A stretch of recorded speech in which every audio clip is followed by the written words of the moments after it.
Hello, and a warm welcome to our show, Love Athletics. In this program, we bring you the latest highlights from our sport with expert input from different continental areas. And we're delighted to have with us today Italian journalist Andrea Buongiovanni from the prestigious Gazzetta dello Sport.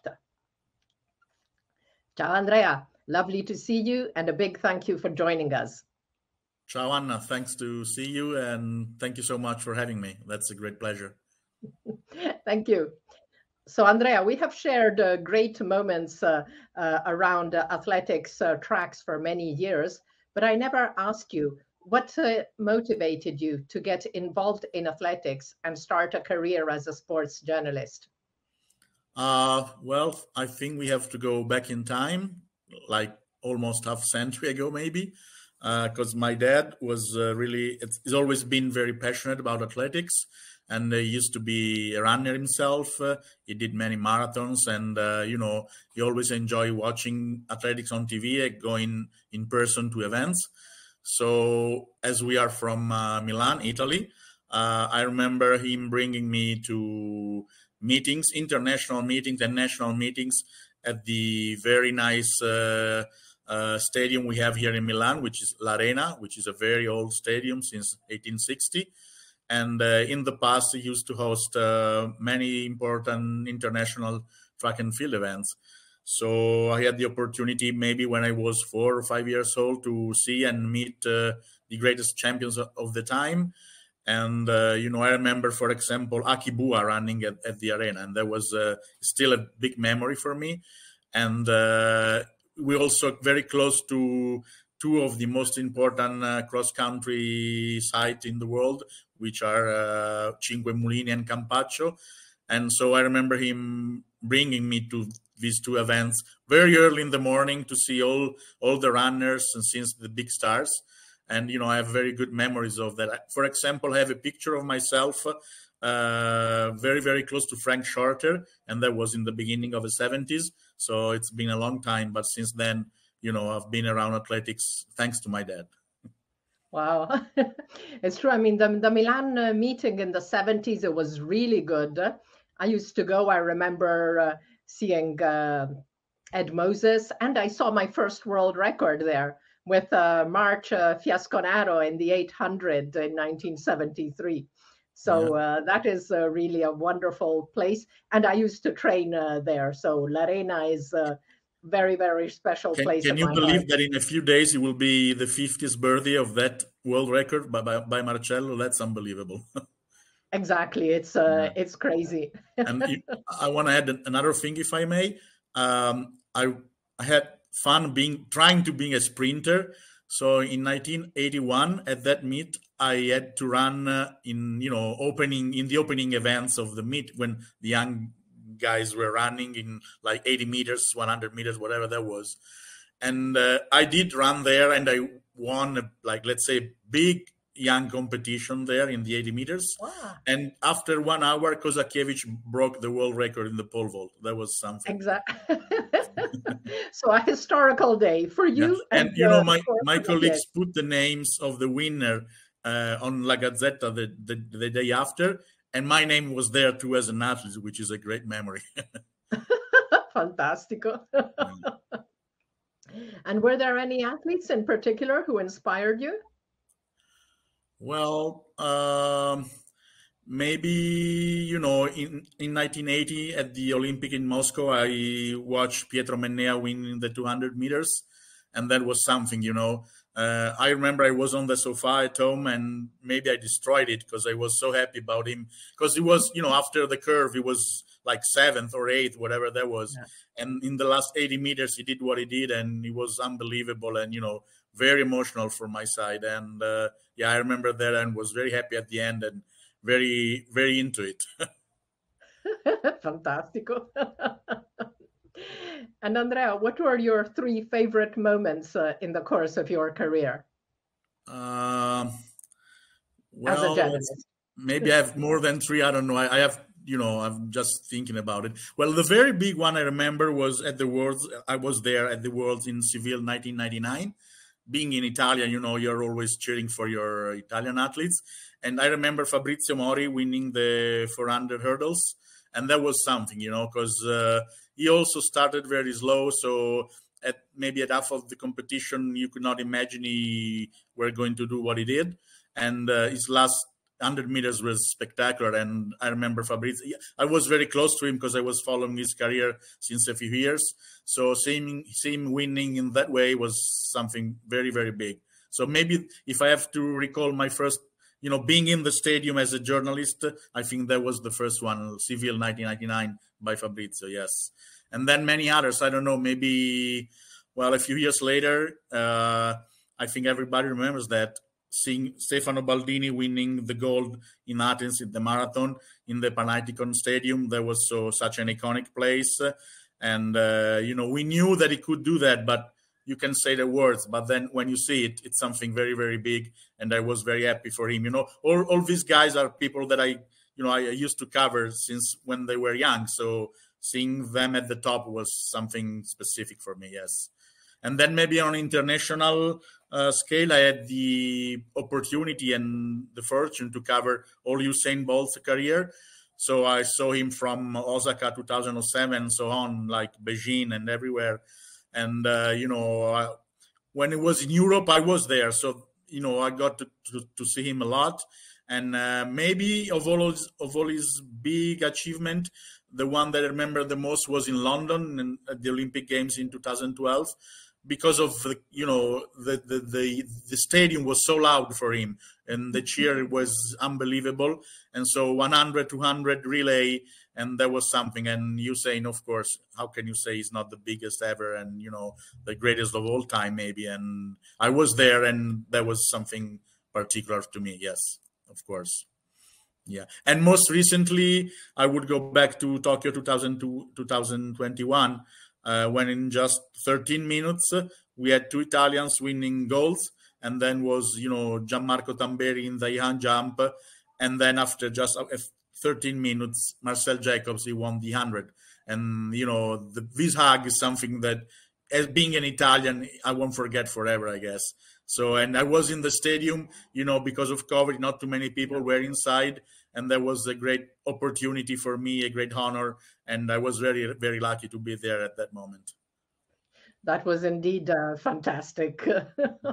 Really, really good. And the stories behind it with Gianmarco recovering from his injury, then sharing the gold with Mutaz, and Italy winning its first gold in the 100 meters at the Olympics. It was just special. It was. Grazie, Andrea. So we'll come back to learn more about our guest, but let's look now at what's been happening in our sport over the last fortnight. And we had two world records set.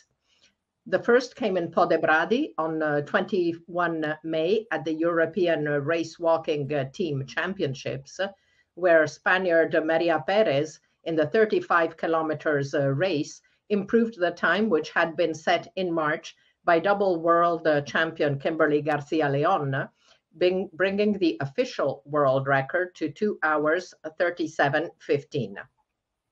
The 27-year-old from Spain has yet to win a global medal, but her steady progress since 2020 seems to indicate that will change soon. And we'll talk more in detail about race walking later. The other world record came from reigning Olympic and world champion Ryan Krauser, who at the USATF Los Angeles Grand Prix on 27 May added 19 centimeters to his own mark, improving it to 23 meters 56. And Krauser had a totally impressive series, 23:23, 23:31, 22:94, 23:56, 22:80, and 22:86. Now, each and every one of his throws would have won him the contest against a field including two former world champions by at least 68 centimeters. And his three throws over 23 meters are the number 1, number 3, and number 5 longest ever. And they were all recorded on the same day. So really stunning stats from Ryan Krauser. Amazing. Now, at the end of May 23, Krauser had 9 of the top 13 performances of all times outdoors. And that only includes the winning marks and not the other throws in the series, which sometimes are really impressive. So Andrea, Krauser is definitely one of the stars of athletics these days and has pushed the event into a new dimension in the last 2 years, as he now owns 9 of the 13 best on the all-time list. Well, what can you say about him? He's a giant. I mean, not just because he's a big man, but because he's like dominating the event as like probably nobody else is doing in his own. I watched the competition on TV, and that was very, very impressive. The area was even too small for his throws, because I think that with him, maybe the 24 meters is not too far away now, because maybe already in this season or maybe in the future, but I think that 24 meters for him is the limit. And the thing is that there are many very good athletes in the event right now, but with him, everybody else is like 1 meter behind or so. And that's unbelievable and then, as you said, as you mentioned, not just one shot, all of them are so huge, so big. And who can beat him? Nobody, I guess, even if there are very, very good athletes, but he's unbelievable. He's something else. Sometimes happens. I mean, at the Diamond League final in Zurich last year, it was Joe Kovacs who won, and with 23-23. So really good, but Ryan is still top, and now with what he calls with his new technique, the Krauser slide, apparently he feels even more comfortable. So it's tough for the other guys. But I was yesterday at the athletes press conference where Joe Kovacs for the Diamond League meeting in Firenze today.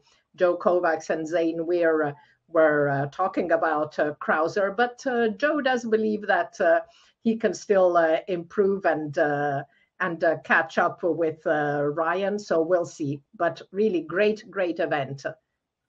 Definitely. Ryan himself said that he's not at the top of his shape at the moment, because he was coming from heavy work in the gym, and so he's not as sharp as he could be. So maybe in the near future we'll see him throwing even longer than what he did in LA. And yes, I repeat, 24 meters could be the limit at the moment, and maybe we'll see someone, and I think that will be him throwing so far. Thank you, Andrea. So let's look now at the Diamond League meeting, which took place on 28 May in Rabat. A total of 4 world leads were set in the Moroccan capital. And to the delight of the home crowd, the top mark of the evening came in the very last event, with Morocco's Olympic and world champion Soufiane El Bakali running 7:56.68 over the 3,000 meters steeplechase, which brings him to number 8 of all time, and it's the best mark since 2012. Now, it was also a high-level race with Ethiopia's Getnet Wale 8:05.15 and Kenya's Abraham Kibiwot 8:05.51, both setting PBs with very good marks. And the other top performance among the men came from Jamaica's Rashid Broadbell in the 110 hurdles, who surged in the final meters to defeat double world champion Grant Holloway 13:08 to 13:12. In the discus throw, Slovenia's Christian Se, who has announced that he aims to break the world record this year, continued his dominance, winning his 5th contest out of 5 this year, and with another throw over 70 meters, 70:32. Among the women, the best performance also came in the longer distances from Ethiopia's Gudaf Tsegai, the reigning 5,000 world champion, who won a high-level 1,500-meter race in 3:54.03 over compatriots Freweny Hailu, 3:57.65, and Birke Hayom, 3:57.66. And another top performance came among the women from Shericka Jackson, who clocked 21.98 on her seasonal debut at the distance, where she is the reigning world champion. Other world leads in Rabat came in the high jump and in the women's triple jump.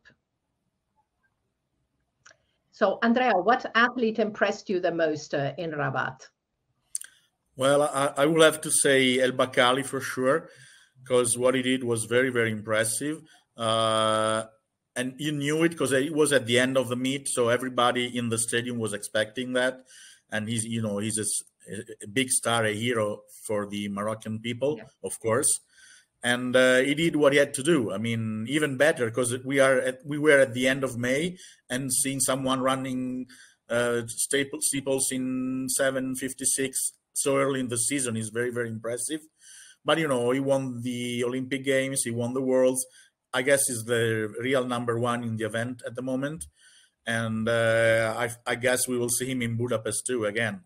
But still, 7:56, as you mentioned, like it's the best mark in the last 11 years. So that's something.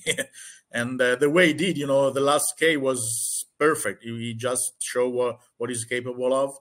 And I don't know if there's anybody now that can stay with him in the last K, as he showed in Rabat. But even if someone wasn't there of the top names, I think he's the number one for sure at the moment. And that was, doing that in front of your people and in front of your fans, your family, everybody was there. And I think that was, something, he achieved something very, very big. And out of the meet, I think that's the best thing we saw. Definitely a very, very special moment. Mm-mm. So let's move now to US meets, where excellent results were recorded the day before Rabat at the USATF Los Angeles Grand Prix. So in addition to Krauser's shot put world record, there were 6 more world leads in a high quality meet. Other top performances among the men came from Mondo Duplantis on his outdoor debut with 5:91 on countback over the USA's Sam Kendricks.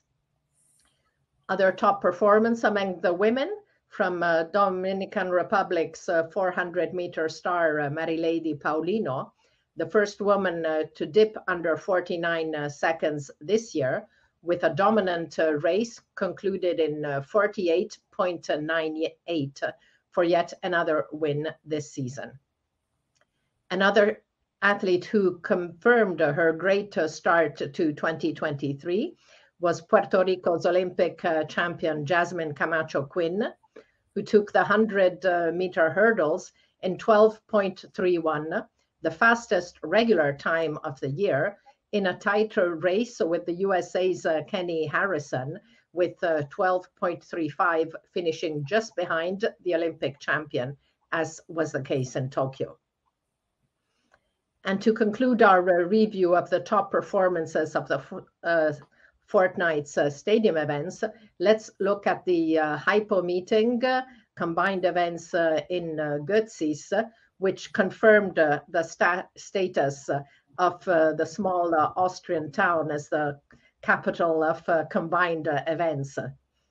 In the decathlon, Canada's Pierce Lepage overtook compatriot Damian Warner in a tight battle, winning with a total of 8,700 points for the reigning World Championship silver medalist to 8,619 points for the reigning Olympic champion. Norway's young Sander Skottheim was third with 8,590 points, just 4 days before his 21st birthday, confirming that he is one to watch after his European indoor silver in the heptathlon last March. But the best result came in the women's event from the USA's Anna Hall. The World Championship bronze medalist had finished day one with a huge total of 4,172 points, the second best ever day one score after legendary Jackie Joyner-Kersee, and had set three personal bests in the 100 hurdles with 12.75, in the high jump with 1 meter 92, and in the 200 meters with 22.88. Hall set two more PBs on the second day with with 6:54 in the long jump and an excellent 2 minutes 02:97 in the 8, but she could not repeat the throw over 45 meters in the javelin with which she had earned bronze in Oregon. So still an excellent competition for the American, who is only 22 and is now in 5th place in the all-time list behind 4 athletes at over 7,000 points. So Andrea, what a talent. And the thing I really like best is how she appears to be thoroughly enjoying what she's doing. Yeah, definitely. She's so fun to watch, you know. She's smiling all the time, even under pressure, even after 800 meters. And that's great. And that's good, very good for the sport. And it's unbelievable that she's coming from the 400 hurdles. Like that could be her best event, and it's not even included in the heptathlon. So she's the future. She's one of the star of the future for sure. The 70,000 barrier is very, very close. Too bad she didn't get it in Gotsis, but I think maybe in the next time she will get it because she's very young. She has not so much experience in the heptathlon, but she will get it because she's such a beautiful athlete, and she's very, very fun to watch. And I think, I repeat, she can be a big star for the future because, that's a specific event, but everybody that understands athletics will love it, and we will love her for sure.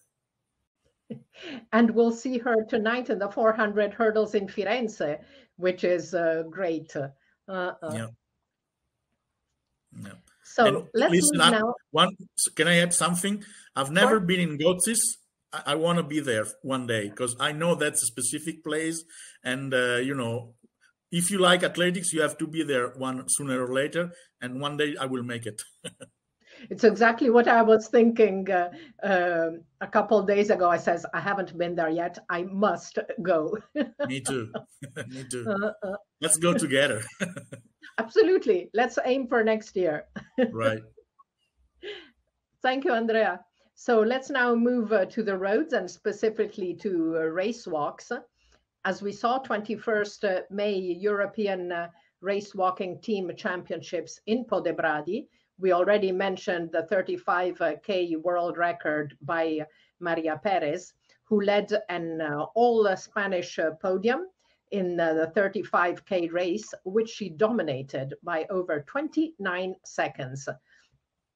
Compatriot Alvaro Martin took the men's race in 2 hours 25:35, ahead of Germany's Christopher Linke to 27:05, and European champion Miguel Angel Lopez to 27:33. Over the 20 kilometers, victories went in the women's race to Greece's 39-year-old double European champion Antigone Drisbotti with 1:29:17, over Italy's returning Olympic champion Antonella Palmisano, 1:29:19, and Portuguese veteran Ana Cabecinha, 1:29:35. In the men's event, Italy's Francesco Fortunato won in a European world lead of 1:18:59 over Sweden's Perseus Karlström, 1:19:27, and Italy's Olympic champion Massimo Stano, 1:20:07. And Italy won both the under 20 10-kilometer races with Diego Giampaolo, 42:16, and Giulia Gabriele, 46:42. However, team medals moved the balance in Spain's favor as it captured 4 of the 6 available, with the 2 others going to Italy. So Spain topped the medal table with a total of 6 golds to Italy's 5. And the dominance of these two countries is shown by the fact that only Greece won the remaining gold medal, and the other countries had to be content with minor medals. So 3 countries won gold and 9 countries won medals. Now, Andrea, what were the most interesting takeaways from the European race walking team championships? Well, I think it was confirmed that, between Spain and Italy at the European level, those are the two big country, as always. It's always been like that. And, as an Italian, I really appreciate what happened there in Podebradi, because as you well know, Italy has a long tradition in walking. And it was important for the Italian movement to see Antonella Palmisano back, as you mentioned. She won in Tokyo, and after that, she had 2 years of very big injuries, problems, physical problems. She went, she had a surgery, so she had very big problems. And at the beginning of the season, she was even thinking about retiring because, she couldn't pass her problems. But so seeing her back at second place in Podebradi was something big, and her new career can start from there. She just competed once in April in Madrid, in the 10K in Madrid, and that was her coming back after almost 2 years. So now she's almost at the top level again, and I think in Budapest she can still be one of the favorite maybe for the medals, and we'll see. And then it was good to see Stano back again, winning the bronze in the 20Ks. And we have this new name, which is not so new because it's 28 years old. I'm talking about Francesco Fortunato. We knew since a very long time that he's a very great talent, but for some reasons, he never show up. And finally, in the last month, he won in Madrid at the same 10K event that Antonella was coming back. And he won in Podebradi in a great way, leading the way since like the 12 kilometers when the competition got into it. And he's a very good talent. We knew it. And so Italy now has a new, probably a new star in the walking too.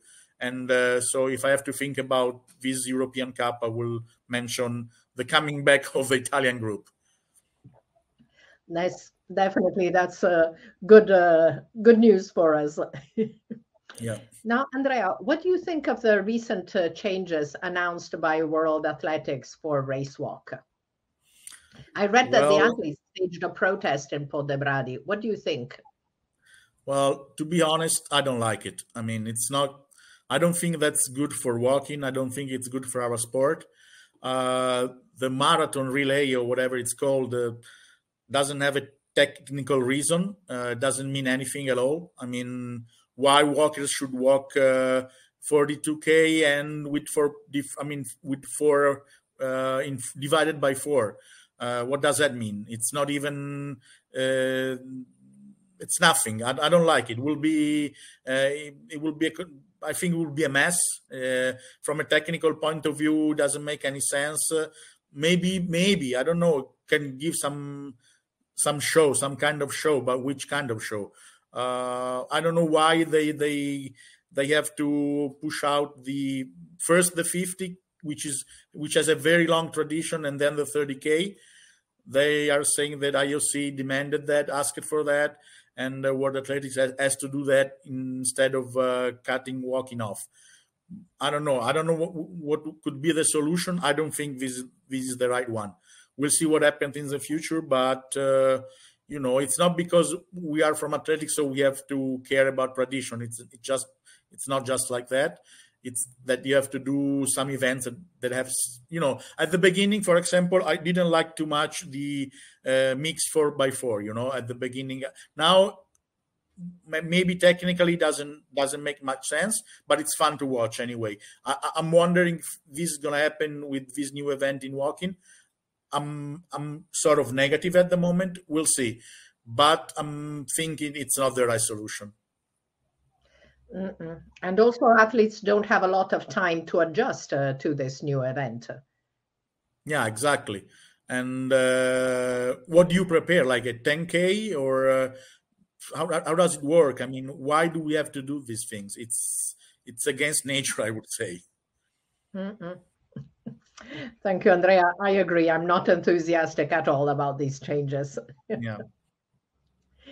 So it's time to move off the roads and check out all the world leads. So the season is coming into full swing. So we'll look again at all the world leads. And as we saw, there were quite a few in the last fortnight. We already looked at the ones in the Rabat Diamond League meeting, but there are a lot more in the last 2 weeks, mostly at the USF ATF Grand Prix in Los Angeles. So Timothy Cheruiyot in the 1500, 3:31.47. Now Duncan Hamilton in the steeplechase obviously was the day before El Bakali took the event to a much better level in Rabat. In the pole vault, Mondo Duplantis and Sam Kendricks, Ryan Krauser's world record, Rudy Winkler, 80 meters, 88 in the hammer, and in Goodsey's, as we saw, 8,700 points for Pierce Lepage. In the women, we mentioned Mary Lady Paulino, 800 meters, Nelly Cepcircir, 1:58.23 in Grosseto, 1500 again. So Diribe Velteggi had run 1:58.23. Over 10,000 meters at the night of the PBs in London, Ethiopian Mizam Alem ran a very good 29:59.03. Jasmine Camacho Quinn in Los Angeles, we mentioned. And over the 400 hurdles, Femke Boll made her debut at the distance in Erdegem, running in 53.12. Triple jump, Leyanis Perez Hernandez had jumped 1480 in Havana before improving that in the Rabat Diamond League. In the shot put, very good competition in Los Angeles by Maggie Ewan with 20 meters 45, while Chase Ely the previous week had thrown 20:06 in Halle. Hammer throw, another great performance by Brooke Anderson in Tucson on 20 May, 80 meters 17, while in the javelin, Norway's Sigrid Børge threw 66:50 in Halle. We saw Anna Hall's 6,988 points in the heptathlon in Goodsey's. Now, 35K race walk. We mentioned the world record by Maria Perez. Now, there was a performance the day before, which is even better, by Russian Klavia Afanasieva with 2 hours 37:11. But there were no international judges present in Sochi, so that performance cannot be ratified as a world record. So we saw all the world leads, but not all world leads are top level marks. So we will continue to check the best results of the past fortnight, starting with the men's events. So top performance, of course, came from Ryan Krauser with his shot put world record, and by Soufiane El Bakali in the 3,000 steeplechase. But we also had some good performances. Fred Curley has been very active and on all continents. On 21st May, he ran 9:88 in Yokohama. Then in the heats and 9:91 in the finals. In the Los Angeles Grand Prix, Akim Blake 9:89, ahead of Cravant Charleston and Christian Coleman, both with 9.91. In Sacramento, Udodi Unwuzurike ran 9.92 in the heats, and just ahead of Terence Jones, 9.93. And yesterday, no, 2 days ago, on 31 May in Montreuil, Marvin Bracey, 9.93. There were also some very good but windy performances in Devonshire, in Bermuda on 21st May, with 4.4 tailwind, but 9.78, extremely good mark even with the wind by Christian Coleman, and 9.80 by Noah Lyles.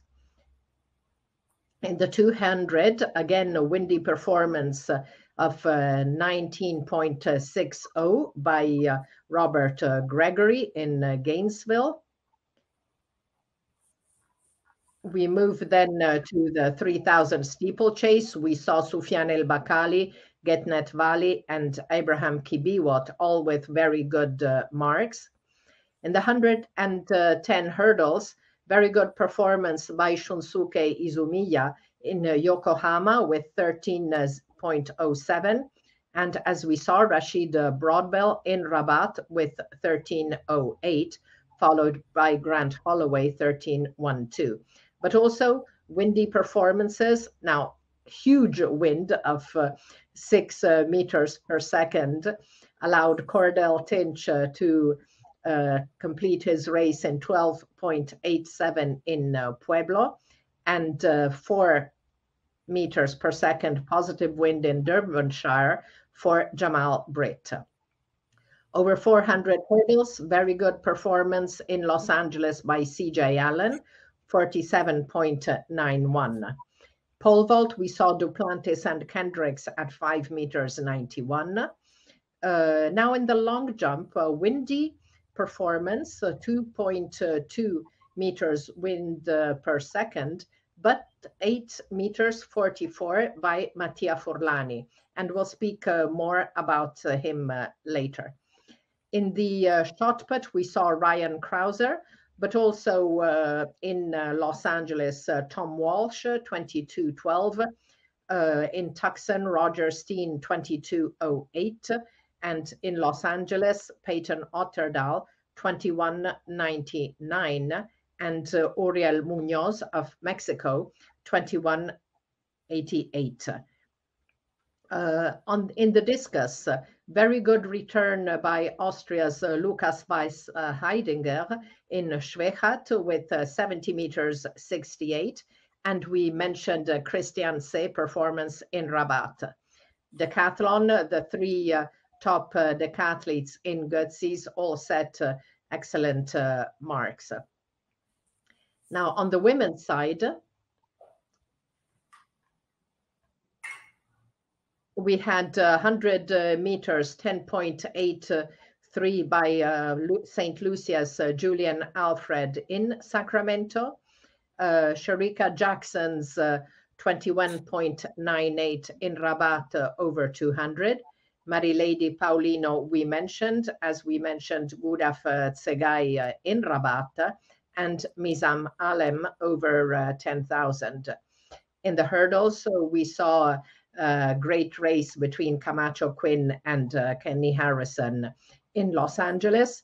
Now, Camacho Quinn had also run 12.40 in Montreuil on 31 May, so she flew across the Atlantic from Los Angeles to France and was still in great shape.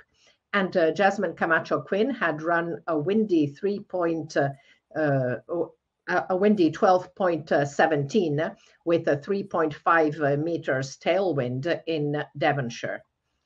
Femke Ball's mark over the hurdles we saw. In the shot put, Maggie Ewan, hammer throw, we saw Brooke Anderson, but in Los Angeles, Canadian Cameron Rogers threw 78 meters 62, defeating all the top Americans, and the Americans are very strong at the moment in this event. In the heptathlon, we saw Anna Hall, and we mentioned the 2 performances, one which can be ratified and the other which cannot in the 35K.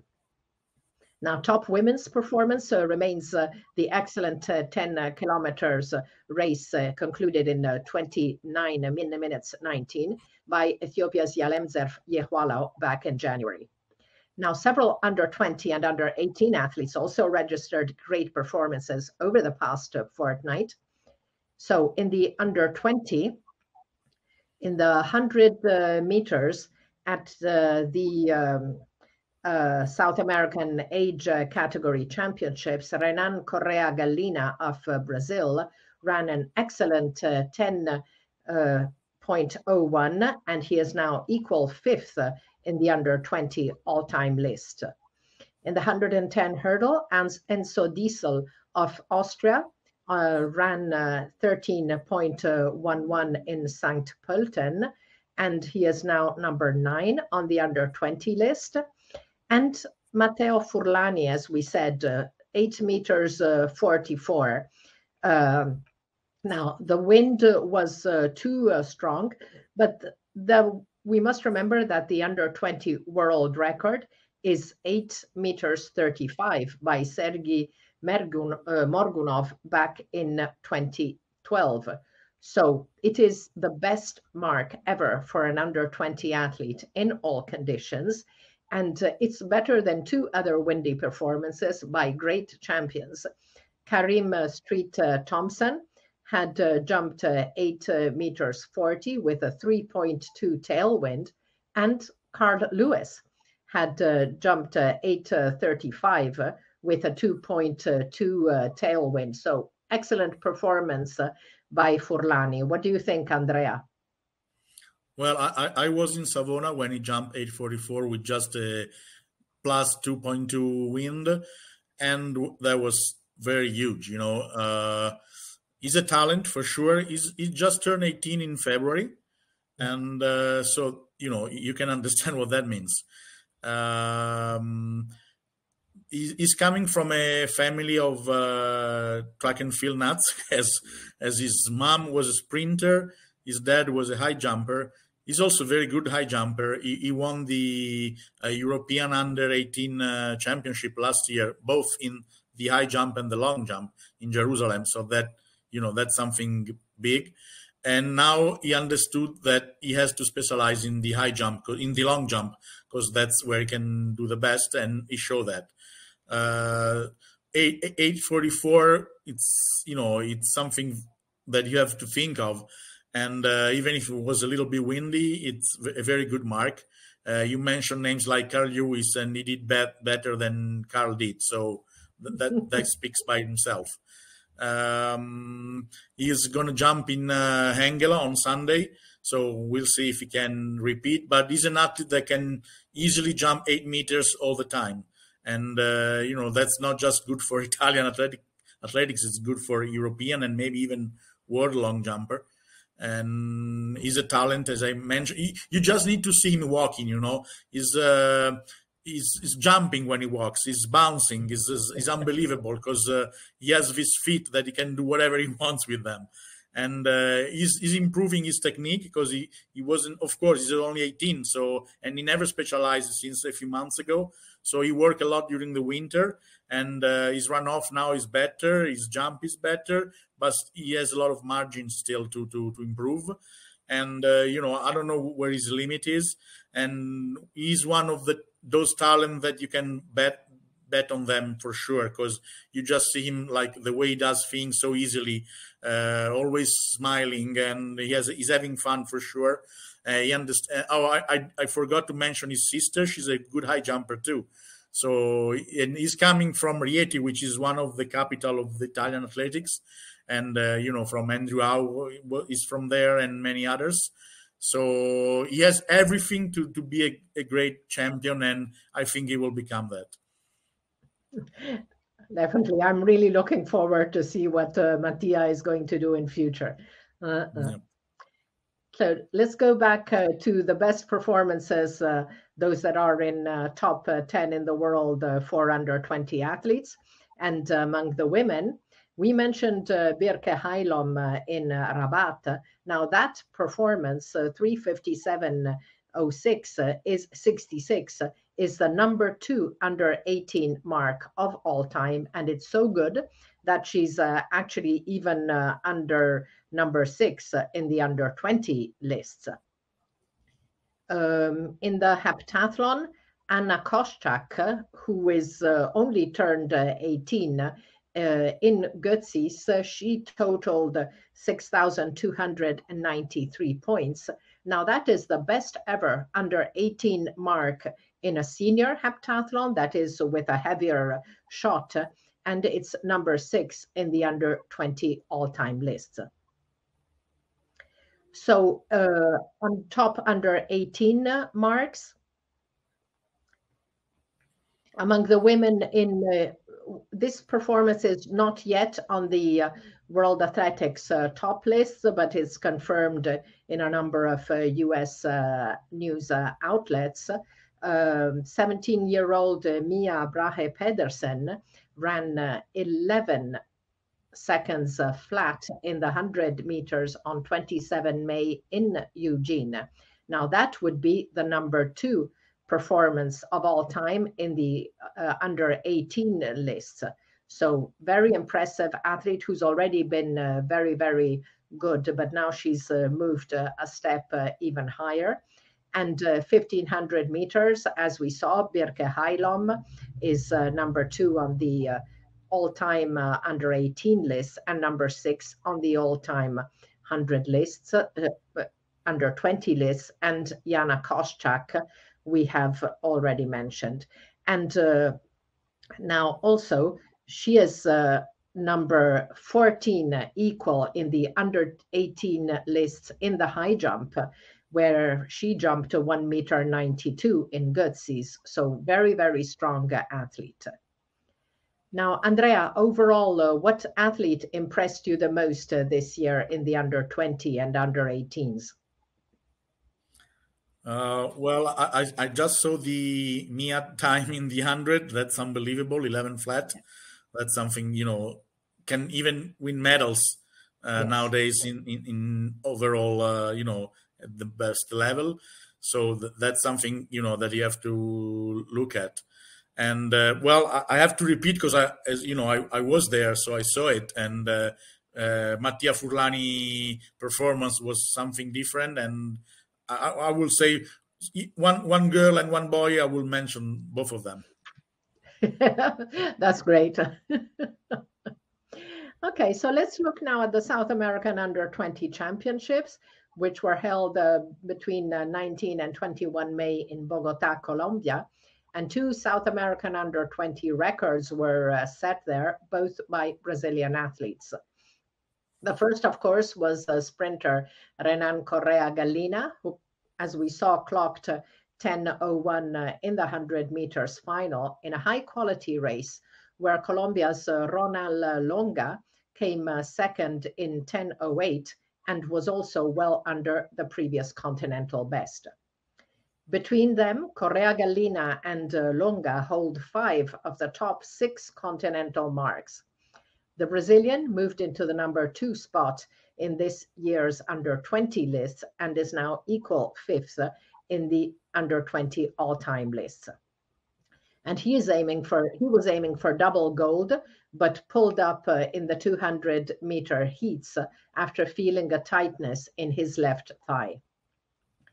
And the other area under 20 record came in the 110 hurdles, where Jose Eduardo Mendez clocked 13.41, shaving 1/100th of a second from the previous best, which had stood since 2013. A total of 4 athletes. Now, just a point about Renan, because IAA World Athletics lists his name as Renan Correa, but the Brazilian Federation in their news, in their information, call him Renan Gallina. So I use the full name, Renan Correa Gallina, so we're sure who we're talking about.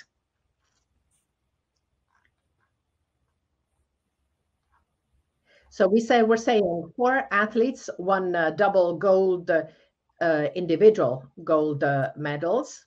with Colombia taking double crowns in the men's middle distance with Pedro Alejandro Marin, and in the women's sprints with Melanie Bolaño Cassiani, while Peru dominated the women's middle and long distances with Anita Poma and Veronica Huacasi. So congratulations to these multi-talented young athletes. But it's also interesting to look at the top performances in Bogota, and here they are. So the top, the best performance came, as we saw in the men's standout event, the 100-meter final with Correa Gallina and Longa. Very good mark also in the men's 400 with Vinicius Moura, 46.32. In the long jump with Mateus Aparecido, also of Brazil, 7 meters 69.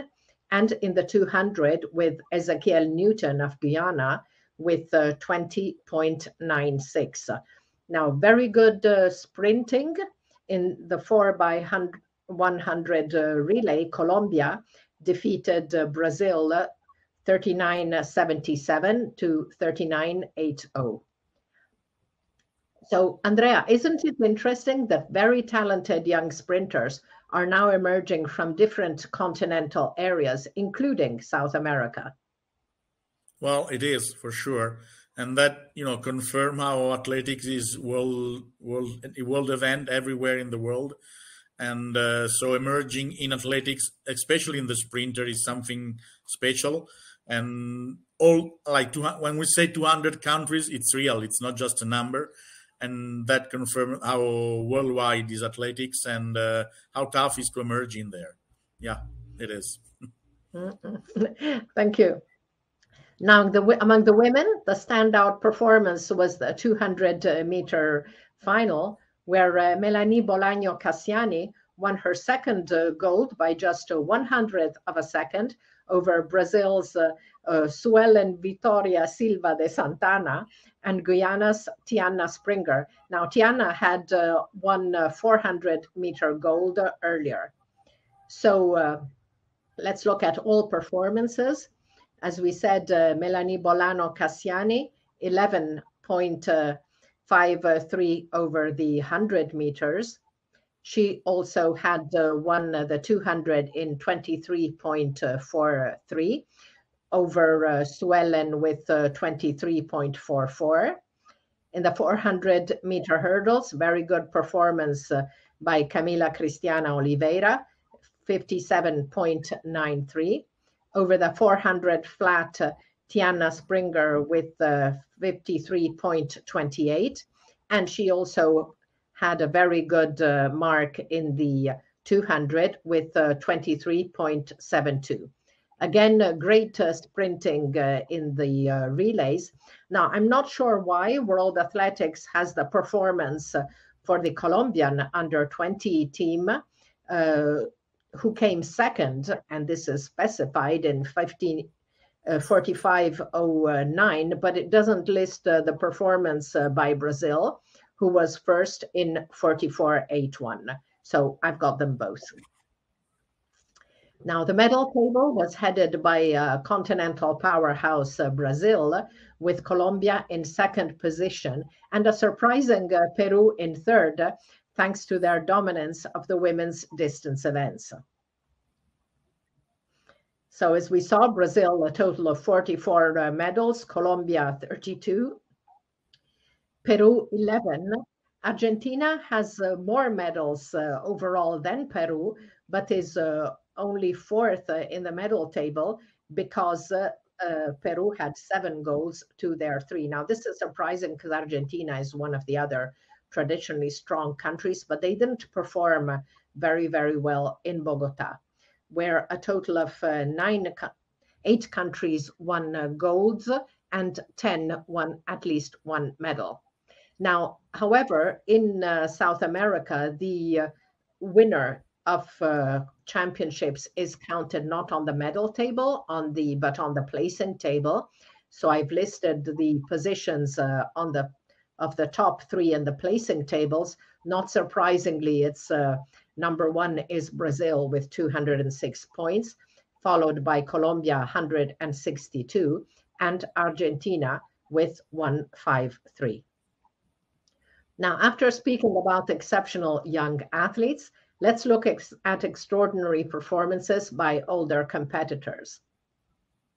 Slovakia's hammer thrower Martina Hrasnova, who was a bronze medalist at the World Championships in 2009, turned 40 in March, and she has now set her third over 40 world record in 5 weeks, heaving her implement to 68 meters 90 on 28 May in Banska Bystrica.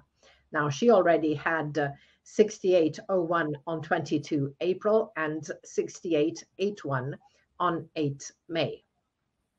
So really exceptional. Now, I'd also like to highlight some cool athletics news, because we mentioned Martina Hrasnova, but Regine Fairhead is perhaps even more impressive. The Canadian press reported that on Saturday, 27 May, the 96-year-old competed in the 5 kilometers race at the Tamarack, Ottawa race weekend and recorded the fastest ever time over 5 kilometers in the over 95 age category with 51 minutes, 9 seconds.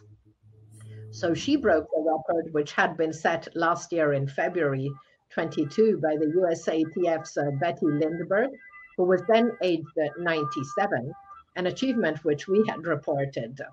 So while Lindbergh had been competing for over 30 years and had set age category records on shorter distances as well, Fairhead only started exercising 2 years ago. She was inspired to vie for the record when completing last year's race very close to Lindbergh's best performance. Now, in spite of finishing the race ahead of 627 other competitors in all age groups, Fairhead declared after the race that she did not intend to try to improve her mark next year, but would only run for fun, feeling she had done her share. So congratulations to Regine for her athleticism and for raising over 7,400 Canadian dollars for charity in this year alone. But let's come back to elite athletics. Andrea, the outdoor season is now really heating up. What were your favorite athletics moments so far this year? I think I have to go back to a few weeks ago, and not in the stadium, but outside of it. And I will think about the London Marathon and what Kelvin Kiptum did. I think that was amazing. He ran the best half marathon ever in a marathon, and that was not the first one, was the second one from K21 to the end, 59:45. And that speaks by itself. It's unbelievable. He just missed the world record by Kipchoge for, I think, was 16 seconds, 2:01:25 at the end. And he's basically coming from nowhere, because we knew him, we discovered him in December when he won in Valencia, and that was the best debut ever for a marathon, under 2 hours and 2 minutes.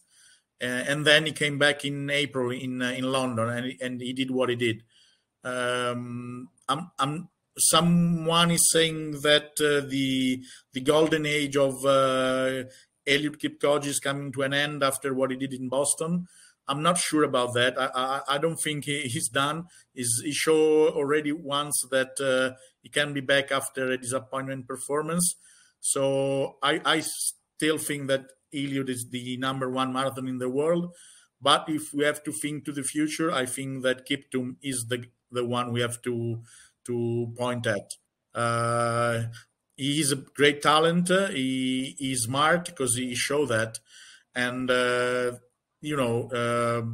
everybody's always talking about the 2 hours barrier. maybe he's the one that can break it, because he showed that he can do it. And in London, the conditions weren't perfect. It was humid, it was raining a bit, it was kind of windy. And London Marathon is the fastest. It's not the fastest marathon in the world. So maybe going to Berlin or other faster marathon, he can get very close to the 2 hours barrier, and he might be the man that can finally got under it. Thank you, Andrea. I agree. I don't think Eliud Kipchoge is done with. He's a fantastic athlete, but it's really exciting to see what Kelvin Kiptum can do in the next races. Yeah, sure. Okay, let's move back to the track. So this evening we have the Golden Gala Diamond League in Firenze with some exciting competitions. Unfortunately, Italy's 100-meter Olympic champion Marcel Jacobs has again had to postpone his outdoor debut as he has not fully recovered from his latest injury. Now, Andrea, after winning that Olympic gold in the 100 individual and also in the relay, Marcel has been plagued by injuries, although he did win the World Indoors and the European Championships last year. Can you tell us more about his health issues?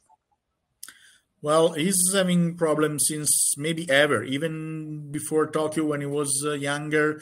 And, he used to be a long jumper. And then at a certain point, he understood that he had to switch to sprinting events, because from a physical point of view, he wasn't able to handle it, because he was always going against injuries, and maybe not big, but, muscular problems, something that he has to stop like 15 days training and then he can be back, but he's not always in top shape. So last year he had many problems, as even if you mention he won the World's Indoor, and then at the end of the season he was European 100 meters. So that shows that even if he's not 100%, he can be at the top level. As the talent is there, the passion is there, the goal that he has to reach. What he has to do to be there. And we saw in Tokyo, but not just there. It's easy to say that he won there and that he had, just one shot. That's not the truth, because before that he won the European Indoor too in March 2021, and then he was back last year too. He just missed so far the Worlds in Eugene, and he was second at the European Indoor this year, behind another Italian guy, Samuele Ceccarelli. So, when he can run, he is there to beat. But the problem is that he's often injured, and now he has a back problem, something like that. It's not something serious, but after the experience he had last year, he decided this season to be to go very slow, not to run any risk. So he decided not to run in Rabat as he was supposed to, and not to run, unfortunately, tonight in Florence. And I'm sure that that's cost him a lot, because he wanted to run in front of his fans, the Italian audience, and he cannot. So, but could be good for him, because that means that when he'll be back, he will be just perfect. He will be fine. Maybe could be in Paris next week. We'll see. He's supposed to be there. Otherwise, maybe at the European Team Cup in Poland in the end of the month. We'll see. Of course, the big goal is the Worlds in Budapest. He wants to get there and win the only gold that is missing from his collection. So that's the only thing he really cares about. And, it's very bad he cannot be part of the group tonight and in this part of the season. But I'm sure he'll be back, and I'm sure he can get still very, very good results. Thank you, Andrea. As you say, it's probably wiser for him to, not force things and wait till his health and is much better. Yeah, correct. Now, Marcel and world champion Fred Kerley have not met on the track since Tokyo, but they've had lively exchanges on social media. Marcel says that trash talk between him and Kerley is good for the sport. What do you think? I agree. I think, it's just a funny thing. It's nothing serious. it can create some interest around the event. I know they care for each other. You heard what Fred said yesterday about Marcel's absence in Florence. He said he feels sorry for him, and he hopes that Marcel can be back soon at 100% of his condition. So I think it's part of the game. They're just playing, they're having fun, and the important thing is to have Marcel back as soon as possible. The trash talking is part of the game. We see in other sports like professional North American sport where they always do that, and I think it's fun. Nobody should be upset about that. If it stays in the right limit, it's nothing bad. I think it's it can create some more interest around the event. Yes. Exactly. And as you say, there is genuine respect for each other. And Fred's reply when asked, about not facing Marcel yesterday really shows that it's there. So spicing it up a little bit with some trash talk, I also agree that's fine. Yeah, me too. Thank you, Andrea. So let's look now at upcoming events as we reach the end of our show. So as we've said several times, Golden Gala, Pietro Mennea, Golden Gala meeting in Firenze tonight, Diamond League. Tomorrow, there's a lot of interesting races. Racers Grand Prix in Kingston, the European 10,000 meter Cup in Passé in France, and back to race walking Tour Gold with Gran Premio Cantones de A Coruña in Spain on the 3rd and 4th Portland Track Festival in the US on Sunday. Again, a very busy weekend. Fanny Blankers-Kuhn meeting in Hengelo, Janusz Kustocinski Memorial in Chorzów, and Piraeus Street long jump in Greece. 2 days later in Bydgoszcz, Irena Szewinska Memorial. Then on between 6 and 9 June, World Mountain and Trail Running Championships in Innsbruck, Stubai in Austria. From the 7th to the 10th of June, NCAA Division I Championships in Austin, Texas. And next Friday, the Meeting de Paris Diamond League meeting in Paris. So very, very busy weekend. We're now at the end of our program. It was great having Andrea with us on the show. Thank you so much, Anna. It was being very nice pleasure to be here. And, I think it was nice talking about athletics for like an hour or whatever that was. And we are really into the season. So I think for all athletics fans, that's the best part of the year. And have fun, everybody. And thank you. Thank you very much, Anna. Thank you, Andrea. Thank you all for watching. And as Andrea said, we're now into the season. So we're going to go back to a weekly schedule. So see you next week on Love Athletics to look together at the highlights, comments, and analysis of what's been happening in our sport over the last 7 days. Thank you, Andrea. Thank you, everyone. Ciao. Thank you so much. Bye-bye.